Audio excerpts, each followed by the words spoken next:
या अल्लाह, है कोई मददगार? बंदा को दे दो बाबा, 2, 4, 10, 500, 1000 रुपए दे बाबा, जकात खैरात दे बाबा। कहाँ से हो? हम लोग इधर ही से हैं।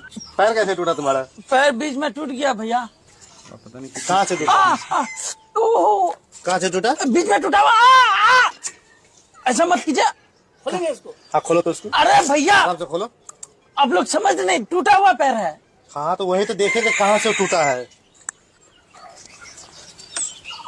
कहाँ से टूटा हुआ है? कहाँ से टूटा हुआ है? कहाँ से टूटा हुआ है? देखिए इलाज पानी हुआ, ठीक हुआ है। हाथ तो कटा ठीक हुआ। हुआ तो ठीक हुआ। आदत ठीक करो, आदत ठीक करो। उठो खड़ा हो जाओ। हाथ हाथ नहीं है भैया, हाथ टूटा हुआ। हाथ तो तुम्हारा दिख रहा है हमको। नहीं हाथ नहीं है मेरा। रुको रुको रुको। हाथ के कहाँ पे लगे? ये हाथ टूटा हुआ है। हाँ तुम्हारा कुछ टूटा हुआ नहीं है, पता चल गया तुम्हारा कुछ टूटा हुआ नहीं है। ये भी तो सही है। हाँ? नहीं तुम्हारा, आपका नाम क्या बताया आपने? इमरान। हाँ इमरान। आपका नाम? इसका नाम कृष्ण, आपका नाम इमरान। कहाँ से?